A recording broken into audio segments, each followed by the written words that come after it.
Test, test, test. You're the best. Welcome to the 68th episode of the Henry George Daily Devotional, where we read Progress and Poverty, written by Henry George, published in 1879. The full title, if we recall, is Progress and Poverty: An Inquiry in the Cyclic Industrial Depressions and in the cause of the want and wealth, the remedy. How close was I this time?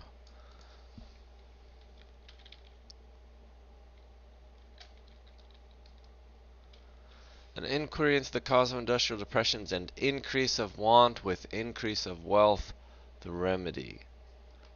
It's supposed to be a colon here. Garden City, New York, Doubleday. This is the 1912.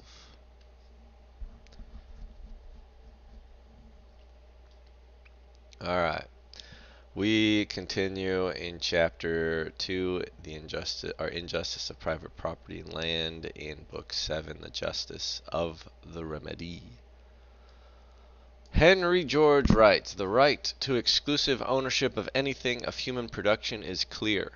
No matter how many the hands through which it has passed, there was, at the beginning of the line, human labor, someone who, having procured or produced it by his exertions, had to it a clear title as against all the rest of mankind, and which could justly pass from one to another by sale or gift.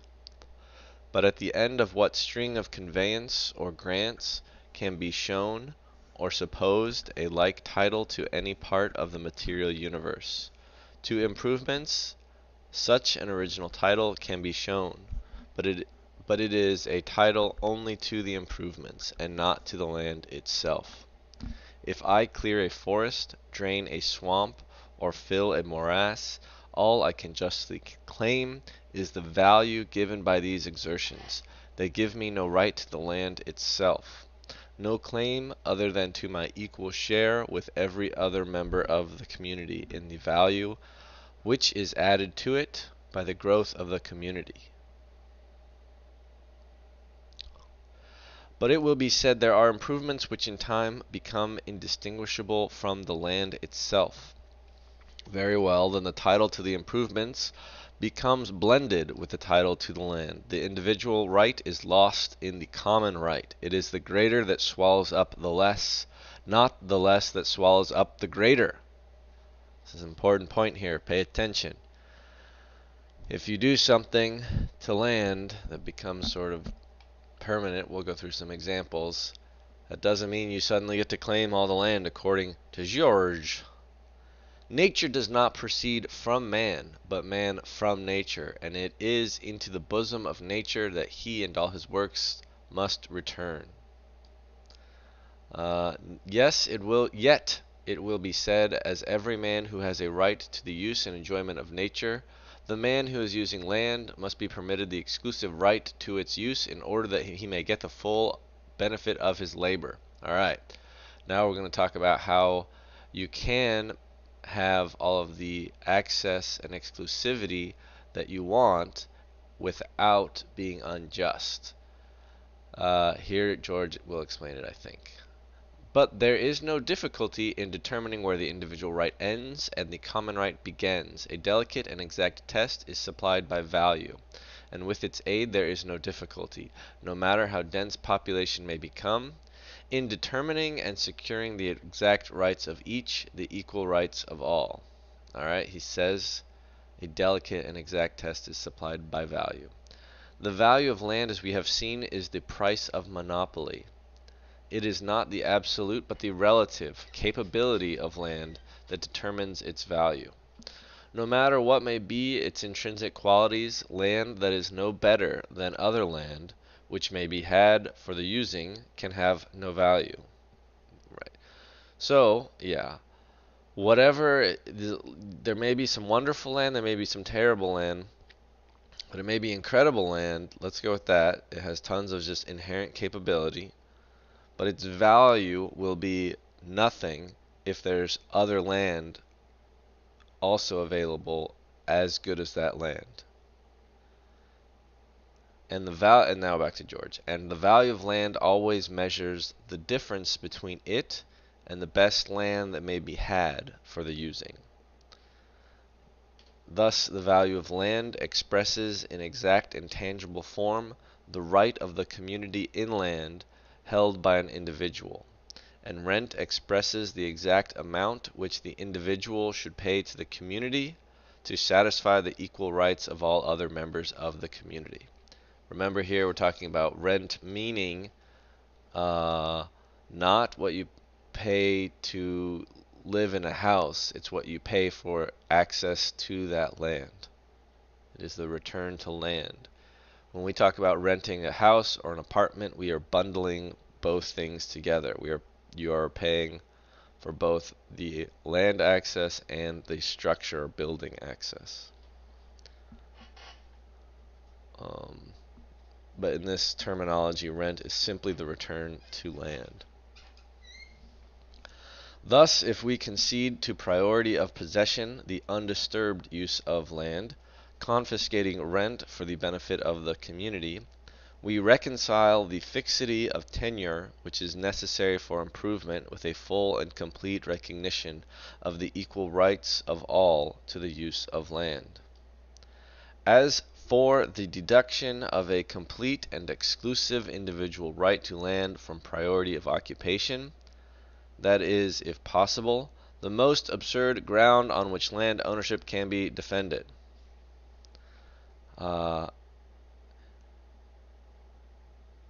Yes, from priority of occupation.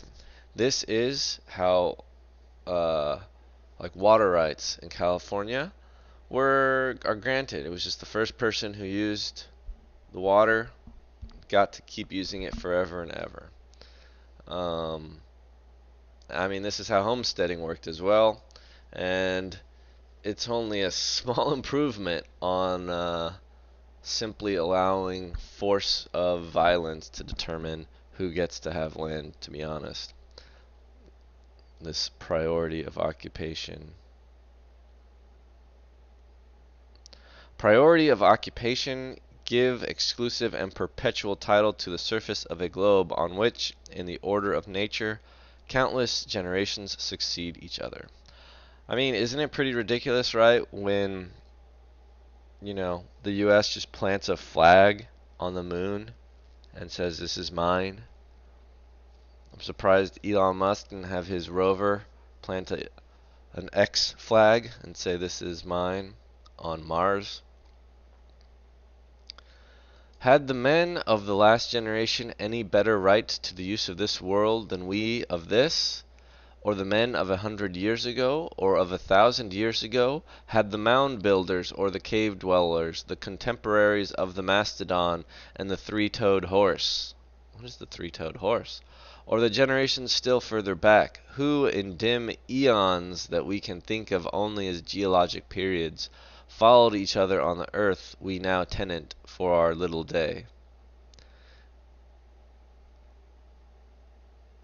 Yeah. Has the first comer at a banquet the right to turn back all the chairs and claim that none of the other guests shall partake of the food provided except as they make terms with him? Never mind, George. I go back. I turn away now. I say yes. If I show up to the banquet first, I get it all. Does the first man who presents a ticket at the door of a theater and passes in acquire by his priority the right to shut the doors and have the performance go on for him alone?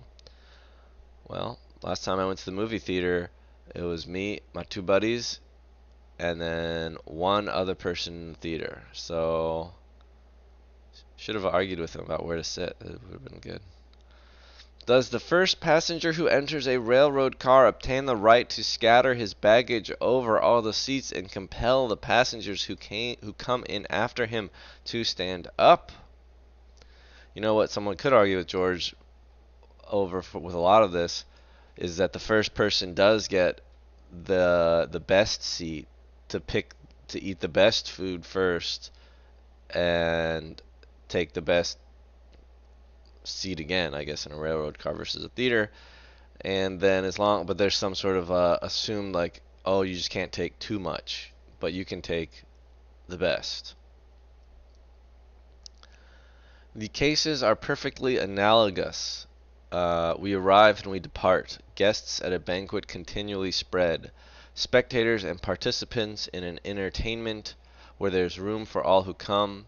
Passengers from station to station on an orb that whirls through space.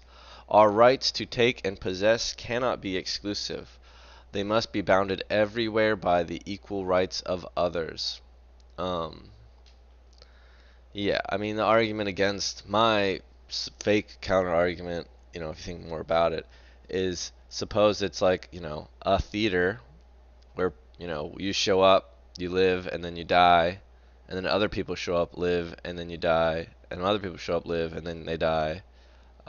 In that case, like, if my great great great great granddaddy got the really good seat, a really good seat on the railroad car in the theater, or got to eat the best food because he was the first one to the banquet. Uh, why is it that you know that gets just simply inherited? And of course, if you were to start spreading out more and more, I don't know. Analogies always break down a little bit somewhere. Because I do believe in the right to inheritance of wealth, but not of land. Anyway, our rights to take and possess cannot be exclusive. They must be bounded everywhere by the equal rights of others. Just as the passenger in a railroad car may spread himself and his baggage over as many seats as he pleases. We have a typo. As many seats as he pleases.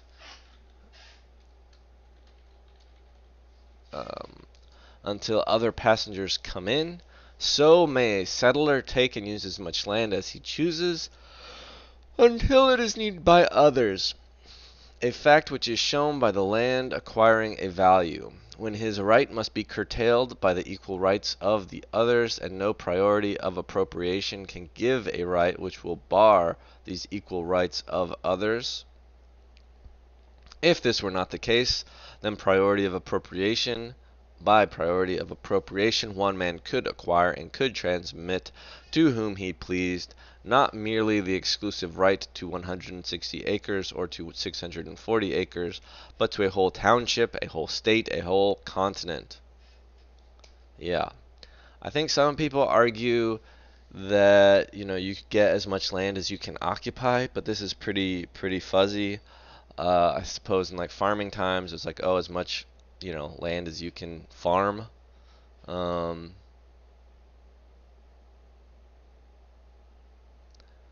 so it messes with some weird incentives to try to sort of spread out and use quote unquote as much land as you can. Not really an optimal use of the land. And again, that's based on a weird rule of how much you use.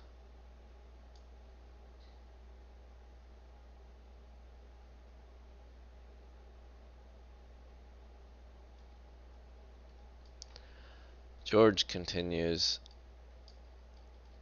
add to this manifest absurdity does the recognition of individual right to land come when carried to its ultimate, that any one human being, could he concentrate in himself the individual rights to the land of any country, could expel therefrom all the rest of its inhabitants.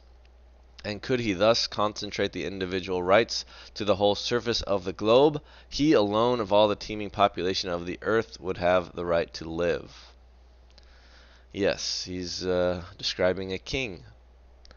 Again, I'm reminded of that line. If you had all the money on the earth, and I owned all the land of the earth, how much would I charge for the first night of rent? And what upon this supposition would occur is, upon a smaller scale, realized in actual fact. Yes, we actually have this. The territorial lords of Great Britain, to whom grants of land have given the white parasols and elephants mad with pride. This was the quote from the Bahrains. Yes, so these territorial lords, the landed gentry of Great Britain, have over and over again expelled from large districts the native population, whose ancestors had lived on the land from immemorial times, driven them off to emigrate, to become paupers, or to starve.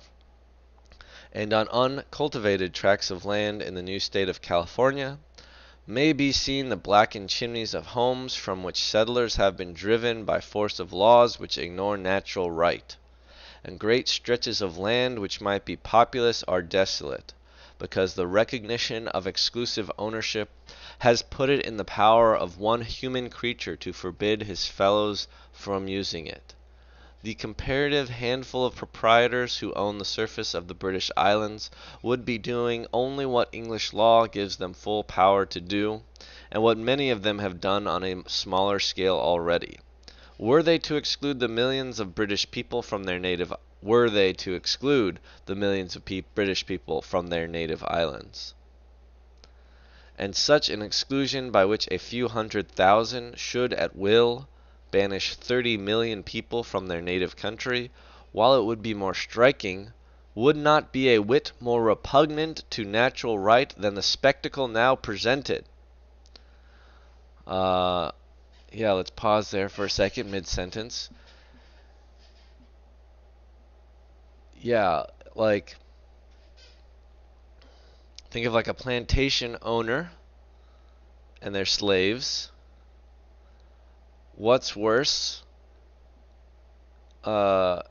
Kicking all of your slaves off and not making them work or providing for them at all, or making them work and giving them back some way of surviving, assuming that there is nowhere else for the slaves to go, that it's all other plantation owners around. It's, not clear what's even better in that terrible choice of two evils. And so, what would be better in Great Britain for the landed gentry to continue basically being feudal lords, or for them to just kick everyone out? I mean, that's why you look at some slumlord and the people who live there. The people who live there, they actually still want to live there. They don't actually want the slumlord to kick them out. Yeah. Alright, let's go back to the middle of that sentence. Such an exclusion by which a few 100,000 should at will banish 30 million from their native country, while it would be more striking, would not be a whit more repugnant to natural right than the spectacle now presented of the vast body of the British people being compelled to pay such enormous sums to a few of their number for the privilege of being permitted to live upon and use the land which they so fondly call their own. The rent is too damn high, which is endeared to them by memories so tender and so glorious, and for which they are held in duty bound, if need be, to spill their blood and lay down their lives. Yeah, this kind of loyalty to the land is like sort of fascinating to me. Growing up in the like manufactured suburbs of like a desert land that's been like, sort of artificially beautified. I've always felt this sort of like fakeness about my home in Southern California, in the neighborhoods I've lived in. Yet I do still feel a strong loyalty to it. I can only imagine how much stronger that would be if it had been like a naturally beautiful place,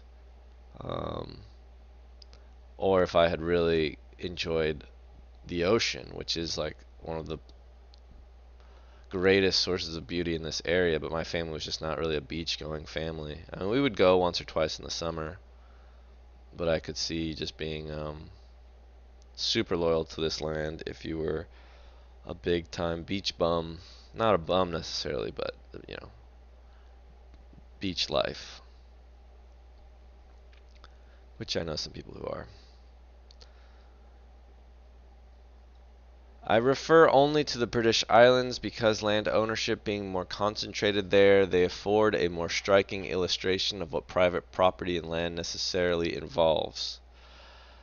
To whomsoever the soil at any time belongs, to him belong the fruits of it. To whomsoever the soil at any time belongs, to him belong the fruits of it, is a truth that becomes more and more apparent as population becomes denser and invention and improvement add to productive power, but it is everywhere a truth, as much in our new states as in the British Islands or by the banks of the Indus. I'm picking up what George is putting down.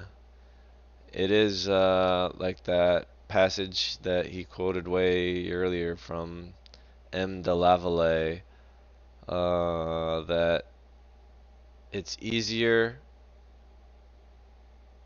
or that the small time landlords, the peasant landlords of France, just like you could call our peasant landlords here in the U.S., the who people who own just like one or two houses, they prop up and they buffer for the massive feudal lords who own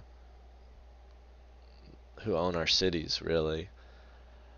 And so it is harder for us to see this versus in Great Britain, where you could just point at the nobility or the Duke of Westminster or whomever who own these like tens of thousands of acres.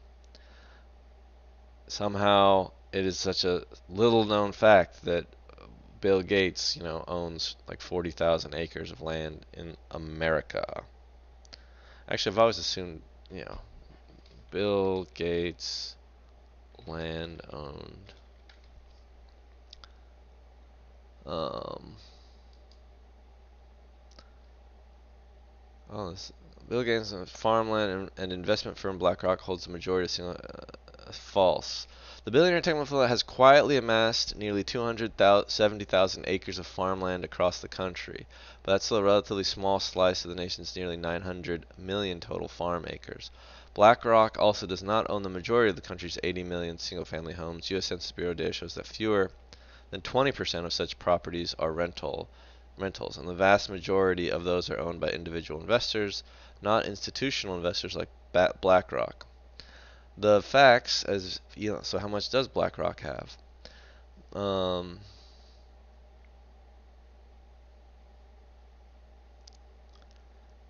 Who's this quote from? A representative tweet. Yeah. Bill Gates has the majority of American farmland. BlackRock is buying the majority, maybe not the majority. And I'm supposed to believe the biggest threat to us is Elon Musk buying Twitter. It's kind of funny. Are there more comments about BlackRock?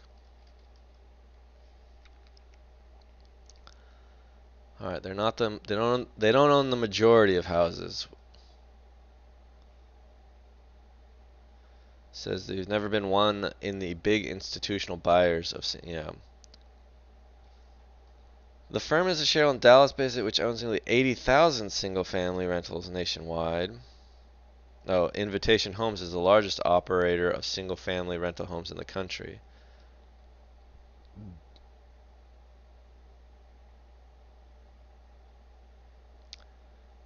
BlackRock is sometimes confused with Blackstone. Blackstone owned Invitation Homes. Our exposure to Invitation Homes is owning its stock. Yeah, okay, whatever. Alright, thanks for hanging out. Bye-bye.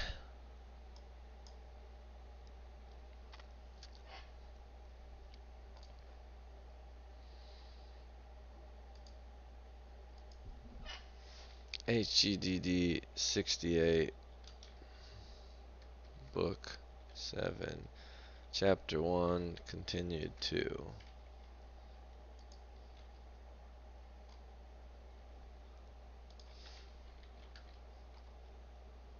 You know, the summary bit is what's getting, it's probably my least favorite part.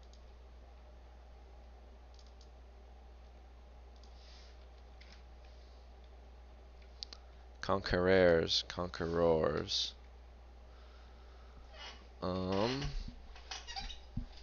What did we read today? What will they come up with?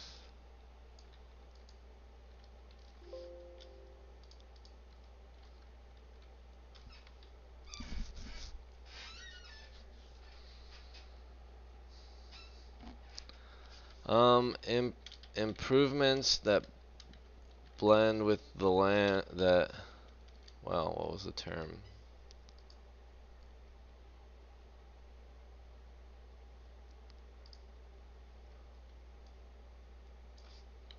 Improvements that become indistinguishable from the land become part of the land.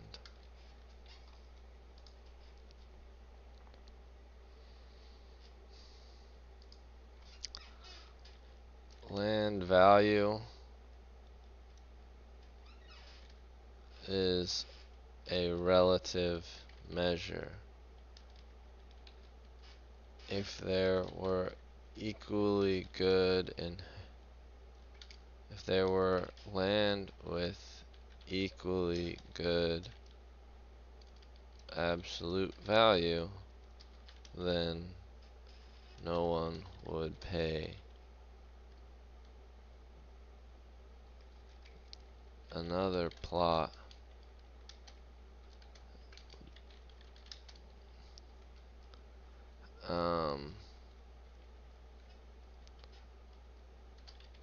available freely, then land would have no price.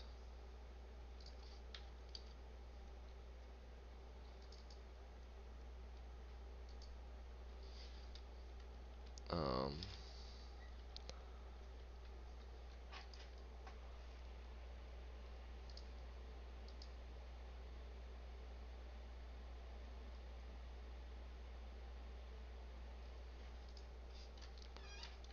Priority of occupation, i.e.,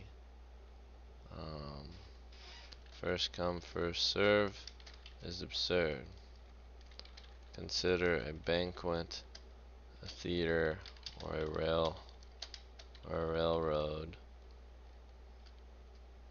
or a train allowing its participants to claim all the land.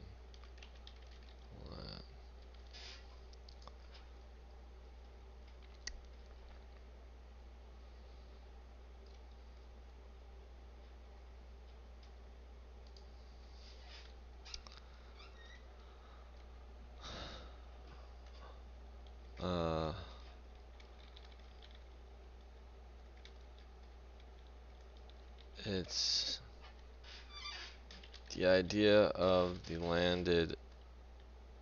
landowners of Britain kicking out all its tenants, while absurd, is no less horrific than the current situation where they take all the, where they, I don't know, take all the wealth of their tenants. This is easier to see in GB, but it's everywhere. I know you're not supposed to do these sub things unless you have to, but too bad. So sad. Um, we need to copy. Oh no, start in the middle anyway. Podcasters.spotify.com/pod/dashboard/home or something. Got a new episode.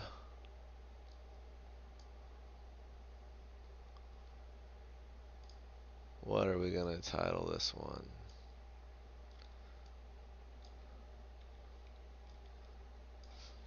First come, first serve. We all lose.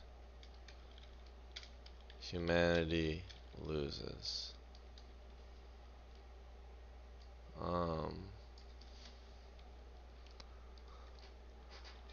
Land lordism is absurd. Consider the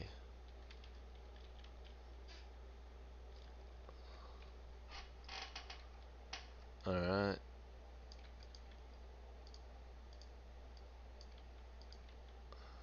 No. 168.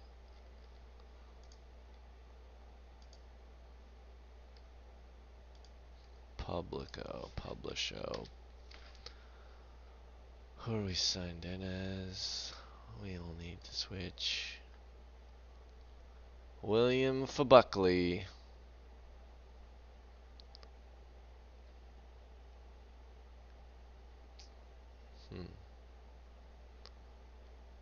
Georgism sounds like collectivist nonsense. Uh-oh. 2 years ago, we're gonna have to talk to this person.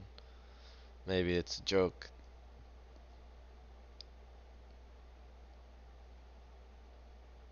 That looks like the Finnish what?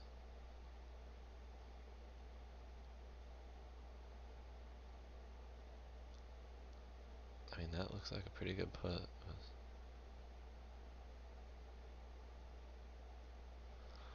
Oh man, these thumbnails and clickbaits, they're powerful, they're good. 4,000 HP Lamborghini yacht.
Today we are going to look at this video from a channel called BritMonkey called Georgism 101. No one suggested this video particularly, but I've gotten a few requests over the last few weeks to talk about Georgism. People wonder what my thoughts are on Georgism. And so I'm going to look at this video. Now, this is obviously a second-handed approach to Georgism. I'm getting this information second-handed. So if you're a Georgist, Sounds like he's misunderstanding something. And if you don't think this video accurately represents Georgism as a political idea, as an ideology, then take it up with this video, okay? I'm only responding to what's in this video. If this is not a proper representation of Georgism, not my fault. All right, let's check this out. Is naturally occurring, necessary for life, and available. The air we breathe is naturally occurring, necessary for life, and available to everyone, regardless of race, gender, social class, politics, or country of origin. Nobody should have to pay to breathe air, because nobody invented air. Sounds reasonable, right? So why can't the same be said for land? Land, like the air, is natural, necessary for life, available to everyone, and invented by nobody. So why do you pay to live on it? Assuming you do pay, given YouTube's demographics and the current housing market, you probably pay rent to a landlord instead of owning your own home. But anyway, seeing as though land is just as natural as air, why should people be allowed to wall some of it off and charge you to live on it? Well, I think there's a huge difference between land and air. And you can't just go outside, go out into the commons and go around and, people can't stop you from breathing because then they're going to choke you to death and then they're going to get charged with manslaughter or murder or whatever. Alright, reaction to the reaction.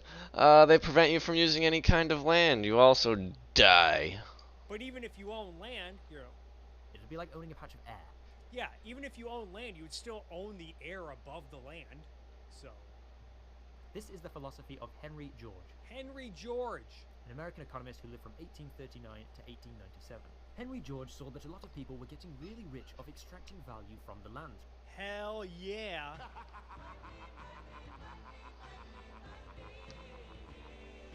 Whether it be through being a landlord or from mining. There are other ways, obviously. You can farm, you can grow produce, you can operate a business on your land to extract value. Surely, as nobody invented land, it should equally belong to all members of society. Land should belong to equally all members of society. You hearing that? From mining. Surely, as nobody invented land, it should equally belong to all members of society. Yeah, you hear that, guys?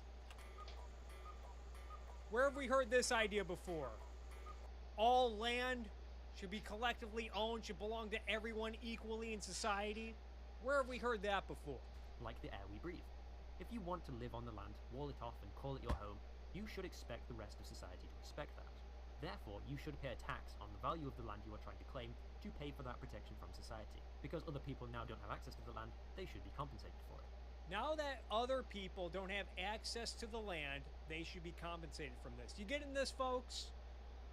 Land should belong to all members of society equally, and the purpose of taxes is to compensate people who now don't have access to your land. Imagine putting these ideas in one of the founding documents, like the Declaration of Independence or the Constitution, that all land belongs to all members of society, and the purpose for levying taxes is to compensate people for being deprived access to the land. Which, by that standard, it would not be hard to extend that to all material goods in society, because where else do the resources come to make these material goods?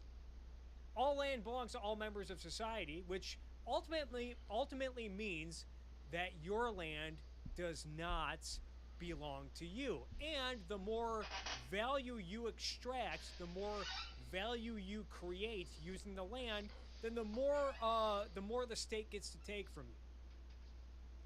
Now, I think Henry George somewhat reverses cause and effect here, in that value is derived from land and resources, when value is ultimately derived from the mind, from creative work, from production, and the right to the consequences of using your mind, of production, of creativity. That's something that some people may call private property rights. You're goddamn right. Which I think are a requirement for freedom, for living free, for... I'm not going to respond to him, so I don't think it's worth spending time watching.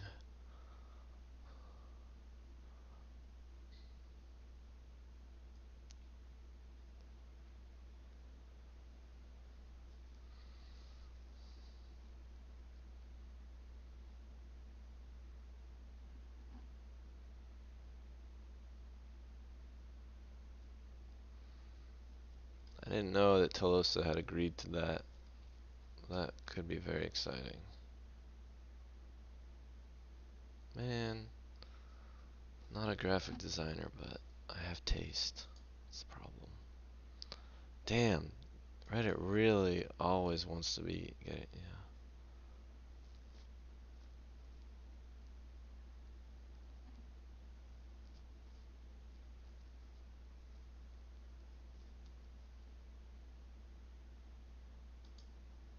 Yeah, 7 upvotes.